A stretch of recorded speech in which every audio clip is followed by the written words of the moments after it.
So as it's nearly spring, I decided to go to the spring of the Thames.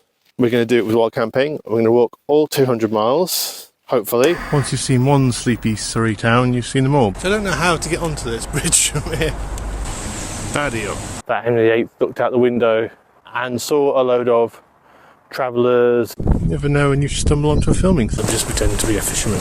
I've got a big pole. They really don't like bivouacs, do they? When I asked them, saying I'm having a piss. Very slappies. So if you want to follow me up the river, please hit the subscribe button, hit that like button, or share with your friends because it helps the channel. You can see some of the old pump buildings there, which are part of the university now. And one of my favourites, the pump room. They're rather graffitied. Another temple to industry. I've painted this as well. Amazing buildings like this, which is, I don't know what it is now, for a long time it was an indoor golf putting thing. Sadly, a lot of the old water system were turned into these. I call them rabbit hutches. It's a complete gated estate, you can't walk through it. And here's Thames Ditton Marina, which is, I mentioned some of them, you know, the casino wanted to make it a marina thing, but we've already got one of the filter beds at Thames Ditton has been already turned into one. Now, I've not fishing and camping on this site between 7 p.m. and 7 a.m. So can we do camp at the time? This used to be open. It'd be interesting to see if it actually is open. Oh my god, it's actually open. It didn't used to be gated until lockdown. I have long memories in lockdown of the people who restricted what was the public spaces, because it is a public space. But I've never forgiven the people of Ditton Reach and a few other people locally who shut off bits that were kind of either public-private or, you know, publicly accessible, because green spaces in the lockdown were at a premium. So yeah, never forgiven them for that. But yeah, I was quite anxious coming out today. I'm not sure why. It's like, this is my local manor. It's a new thing, and there's so many, there's unknowns. But even though I'm like, I know the land, I know, you know, I'm heading towards Chertsey. You know, it's not like I was with the South Downs where going into the wilds and, you know, having some research, but being not totally sure of what's coming up.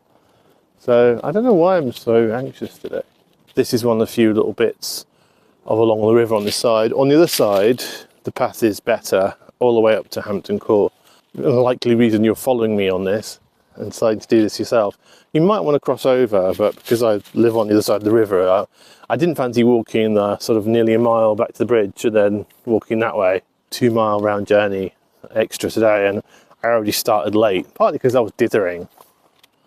I was dithering and going, have I got everything? You know, I'm being really anxious, which is, I thought I got over a lot of that.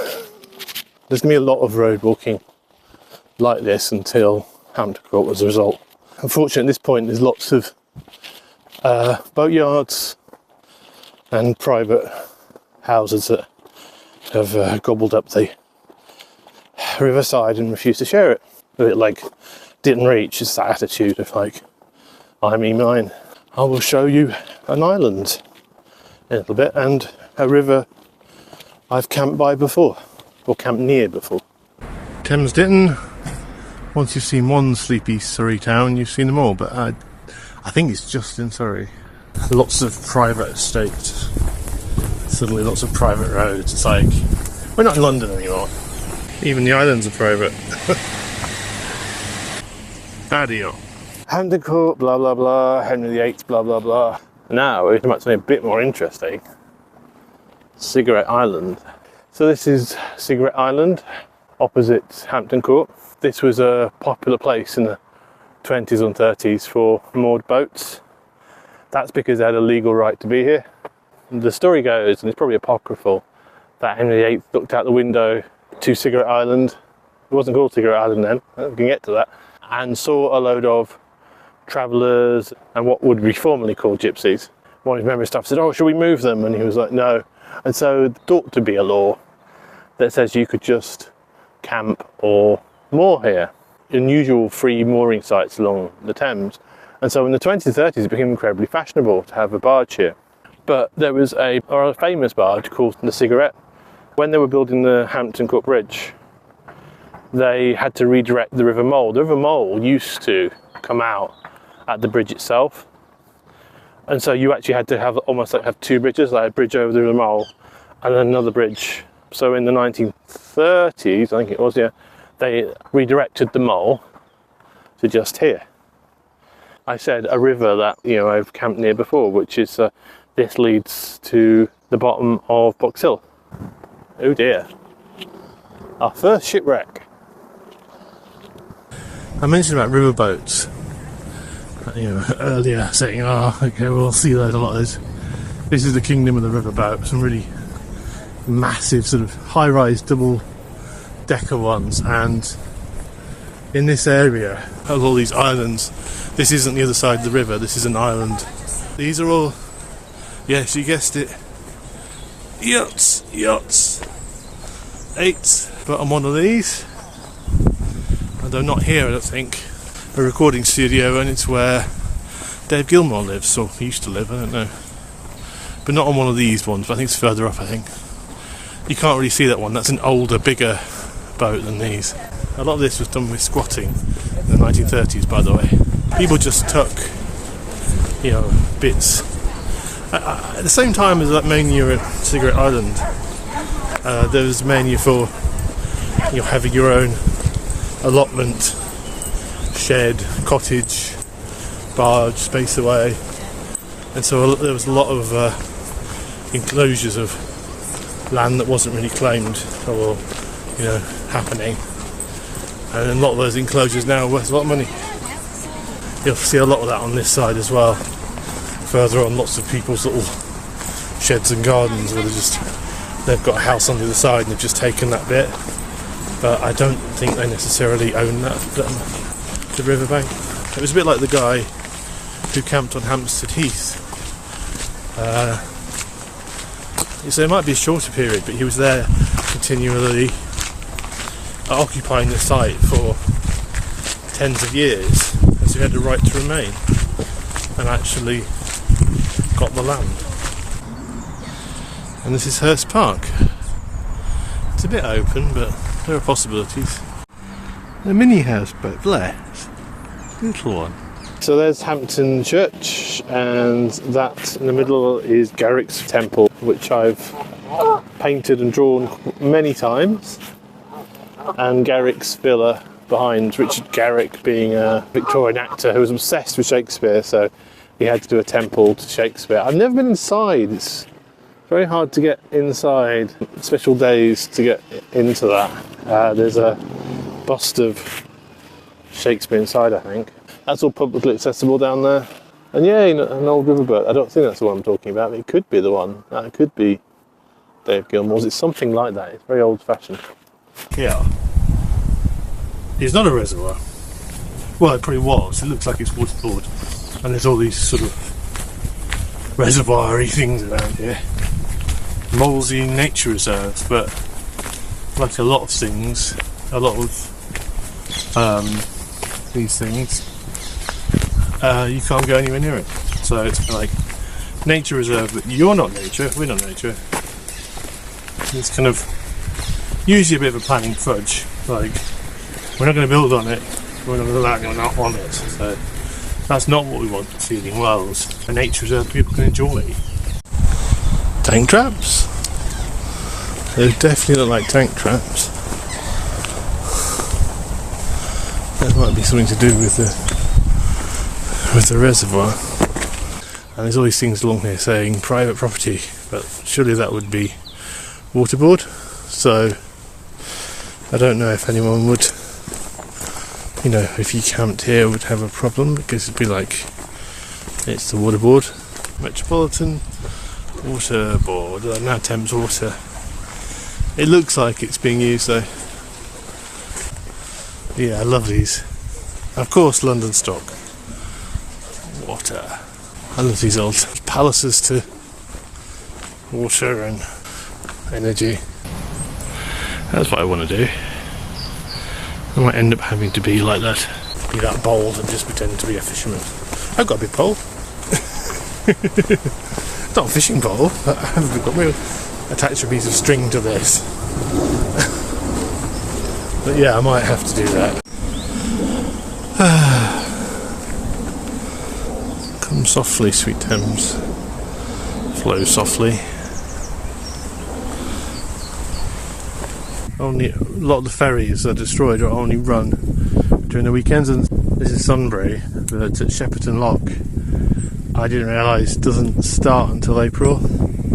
It only runs weekends and public holidays until then, so I'm going to have to go over the bridge and go the roadway north of the river. Having some lunch. I'm not doing a hot drink today. I want to keep walking, and I did a recce before I came out, and I remember Domsey Meadows near Chertsey, and that's possible. I've done a pretty good time. I mean, really, I've been walking for 2-3 hours, and I've done 4 miles. There's Alham Park, which is possible after Domsey Meadow.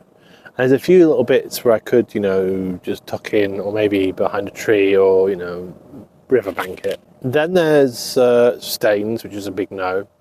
Then afterwards, there's 25 crossing it, and I remember that bridge. If it's where I think it is, after Chertsey, it's Big Bridge, and that's quite weirdly remote, and also to have sort of greenery and a wood near it, so that's a possible.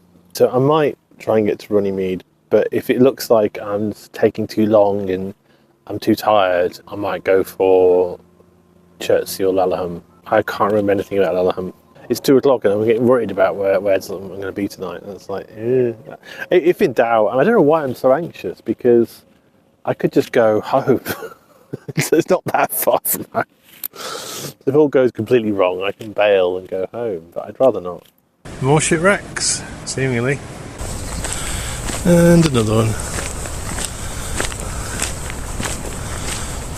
Another shipwreck. That was like an abandoned one.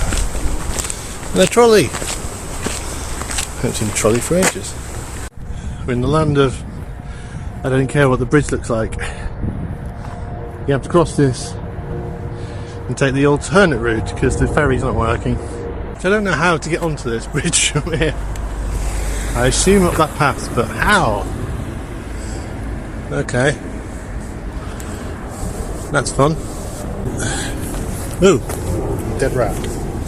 Obviously the Thames task goes that way, but it would end badly. I've done it before, actually.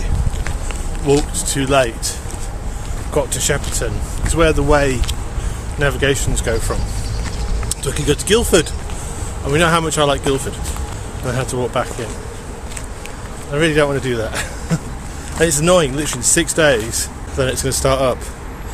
And I did know this, that I probably would have to do this unless I'd hit this part at a weekend, and it's annoying that I just missed it.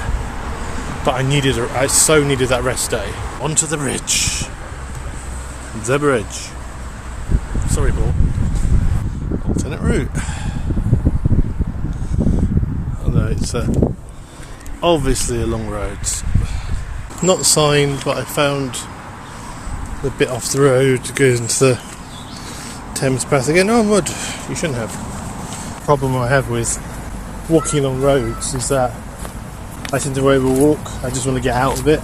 Especially when it's like this. It's like 50 cars a minute. You just want to get away from it, and so I tend to overwalk and then rest. I just sort of route march out of it, which tends to have a bad effect on my legs. That's why I don't like road walking, even if there's a pavement. It's even worse if there isn't a pavement. Although I do have my trekking poles. So there's the Shepperton Cricket Ground, and there's some really interesting possibilities. I'd rather near the path, but apparently Manor Park's that way, so I don't know if this is Manor Park or part of it. But it's a bit muddy and boggy. The area around there's a Girl Guides hut, and here look all very possible for Walton if you're coming the alternate route. That's the right way. It's very hard. It's not well signed around here. Or 8. Yeah, it's just check the map. We do until about there stay on the River Thames, and then we've got another magical mystery detour before we join where we would have got. It's a long detour. It's nice to see the Thames on Thames Path, however briefly. You never know when you stumble onto a filming sequence. Oh, Shepperton Studios. Of course, Shepperton Studios is nearby. You see, this is where we would have come across, and that's the other side, where the Thames Path would have gone through. But I knew it wasn't working today. There's the black swan. There's a rather shy look black swan. Oh, they have a toilet. They actually have a toilet. I am surprised. Oh, a good tip. There's an Autocalia shop place, right? You can't really see it, but it's just by the ferry sign. And they have a water tap and toilets. I don't know how public it was, I just used it. They really don't like bivouacs, do they? Or similar structures. It's kind of weird. I've not really talked about, like history. What I remember from last time. Certainly, there's less boats mooring here. Or if there are, they're very posh tenders. But what seems to have happened is that these houses, and especially the ones down there, have really been remodelled, redone, re-upscaled, and are quite sort of posh now. They're quite horrible buildings. Very modern, horrible, modernist buildings. Big glass showing off their artwork, One strangely had AstroTurf steps. Then a big strange piece of art in the window. Looked like graffiti. Like a graffitied vase. But yeah. This is Dumsey Meadow. Usually more boggy than they're usually more boggy than this. I remember it was very boggy. Bits of it are. Unfortunately, it's got a big sign saying, from the courtesy of Spelthorne, no tents. So I don't know what to do, because this is where I was planning to go. So whether I stealth it in there somewhere or go on to Laleham. It's a big risk because I don't know nothing about Laleham. I have no memory of it at all, so I don't know if it's publicly accessible. Quite visible here. So we have to be quite subtle. Yeah, it's way too exposed. And we have people hanging around. So we're going to head towards either that bridge with the M3 or Laleham. And there's Chertsey Bridge. It's a nice stone one, not a modern monstrosity. You'll see a modern monstrosity in a minute. This wasn't the bridge I was thinking of, but this is the M3. Yeah. No camping under that there. At Laleham Park, and it looks perfect. Because this, I could actually get into it, because there's holes in the fence, but I'd rather not. And this is a disused reservoir, or I don't know, maybe extraction or something. There were some perfect spots down there near the road, but they were near houses and things, whereas some of these, although it's next to the path, are away from buildings, and obviously they're next to so no one's going to be bothered there. I'm just going to have a look around. I think this is it, and it's slightly visible from the green area, but otherwise quite covered. Tempted to go there. I can't decide between there.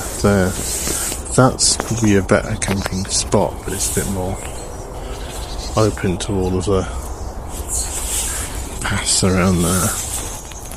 So at the moment I'm just sort of chilling. Is that a pass there? It's very soft. No, that's not an anthill. I don't know if that's a pass around there. Decisions. You can't see it, but it will go around that way, and you see the fence of the back of the abbey.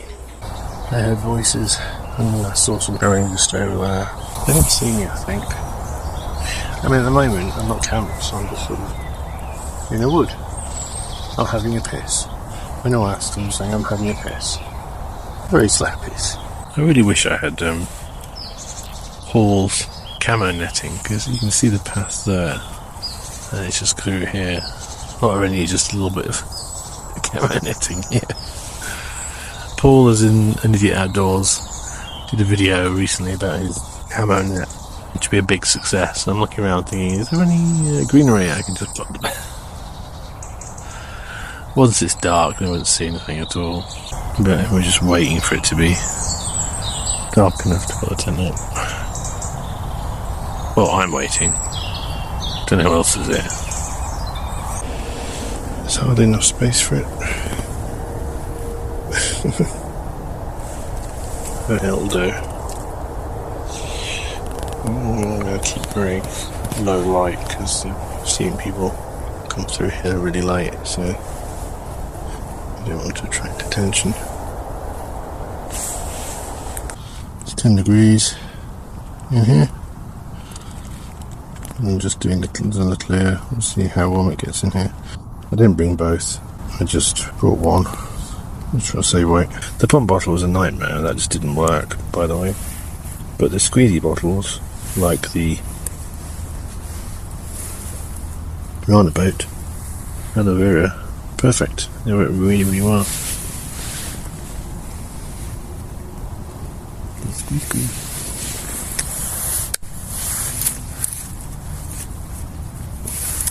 So we're having gnocchi, gluten-free gnocchi. This is good because it really heats up very quickly. Pesto, soaking with some bits of bacon, some fruit, chicken stock, and some herbs. And just let it soak for like 20 minutes because the dried mushrooms have to soak for about 20 minutes, and then you heat them up. Hopefully this is nice. It's a bit of a kind of a mishmash. I think I put some garlic in there and some Italian herbs and herbs of Provence with some rosemary, which is the same thing. Yeah, I got the red light on because what spooked me out was lots of late night dog walkers and then late night runners right by the path, so I'm keeping it very stealthy. That's the end of day 8. And I travelled a distance of 11.7 miles and a total distance of 89.5 miles. I hope you enjoyed that. If you did, consider subscribing or clicking on this video, which when it's available will show the next day in the series. And I'll speak to you soon.